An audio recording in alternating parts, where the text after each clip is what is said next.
Are you thinking about working with reclaimed wood, maybe making a business out of it, or just a do-it-yourself type project? Then there's one question that you should probably ask.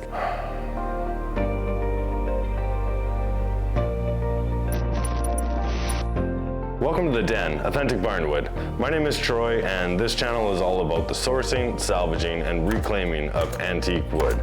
We also throw in a few do-it-yourself type projects and tool reviews. Very few on YouTube are willing to discuss the less desirable side of reusing salvaged wood in do-it-yourself type projects. Let's open the discussion. There may be a few reasons for that, and when I step back and think about it, my conclusion is one of two things. It's either because they simply don't know or aren't aware of the potential risks, or conveniently skip over it because it's literally opening a can of worms.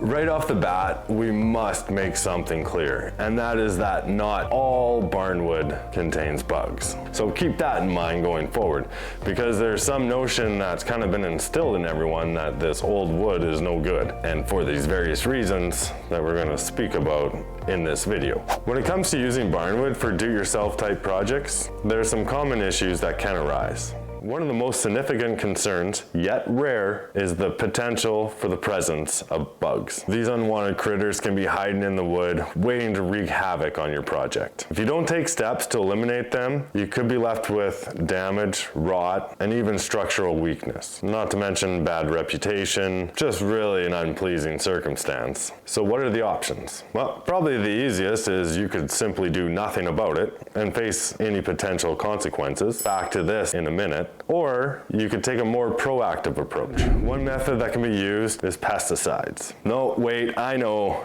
you're probably thinking, what? What's this guy on?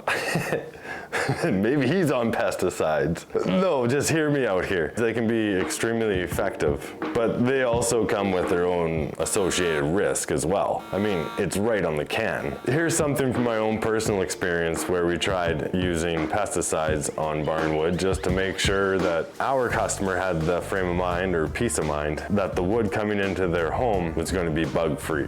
So this was very early on, and we were kind of in the middle of deciding whether we should be treating our barnwood for pests or not, and we weren't really sure, kind of maybe in the situation that you're in right now. So we decided to use pesticides, and we sprayed it on. Now what happens is it transfers from the wood to your hands, to your face, because it's surprising how much a person actually touches their face while doing a project. True story. So you get this like mild stinging sensation, and it doesn't really go away till you wash it off. That's one of the downsides. Fast forward to now, we still use pesticides, except we don't spray it directly onto the wood. We'll spray the pesticide around the outside or the perimeter of the lift of wood that we're trying to keep bug-free. That's probably the extent of the use of pesticides now. That also leads into the storage of the wood itself. There's a big difference from storing wood inside to storing wood outside, to storing wood tightly stacked together, to storing wood that has spacing in between it. Probably well overlooked to determine whether the potential is higher to have bugs within the wood or not. Big difference. If you're going out and collecting your own wood, then you know what condition it was when you got it, also how it's been processed or handled, it's stored. That's important. If you're just going out purchasing the raw barnwood from someone else, well, these are some of the questions that need to be answered prior to purchase, and that can be answered by photo evidence. Just a thought. Anyways, where was I? Oh, right. Another alternative to the pesticide is a borax water mix. This is way more friendly, especially to the touch, yet like the pesticides, it'll only work on the surface. Bigger dimensional lumber, such as beams, like your 6x6 or 8x8 or bigger, including planks, like thick planks, the treatment above may not work as well. That's because the insects have the option of just digging deeper to get away from the surface spray of either that borax and water mix or a pesticide. Hold the phone, there's another solution. Kiln drying can also help reduce the moisture content within the wood. This can help with warping and cracking of the wood later. For example, your dining room table that gets a split right down the middle.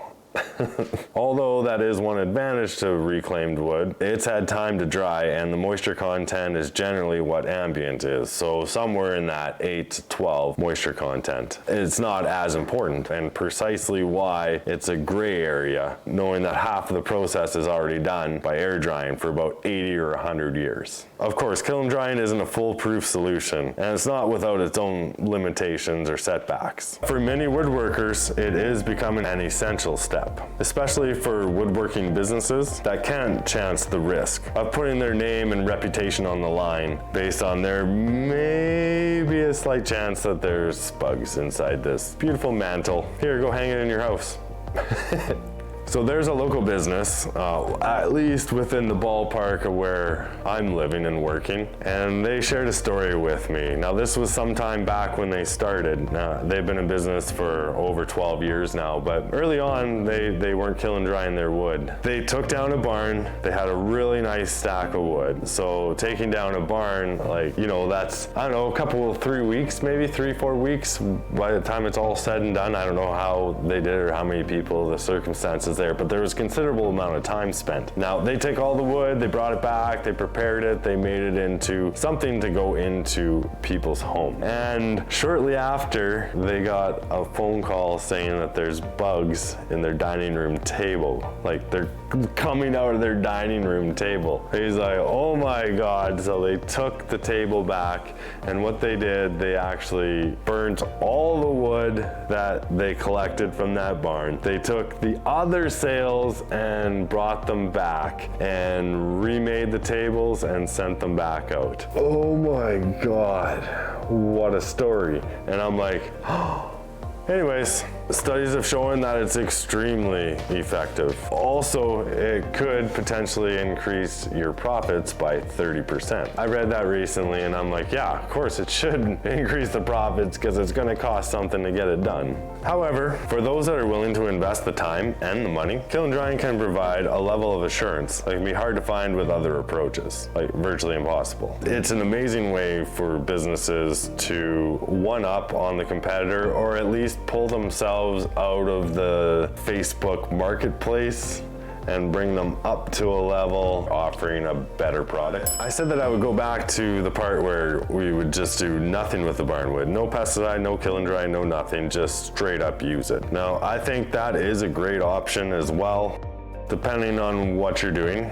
You might want to think twice about the beams before bringing them into your house for mantles, etc., or beam work around an entryway inside the interior of the house. But like I was mentioning, the cedar or the Douglas fir, which is more resistant to bugs itself, and let's say that you had like 3/4 inch planks and you're wanting to bring them in and make yourself a feature wall much like the one back behind us. Well, maybe this might be a circumstance where you don't need to kiln dry it. And the reason why I say that is that this stuff here, the way we do it, for example, is that we plane the back and we square it up generally, depending on the style that customers want.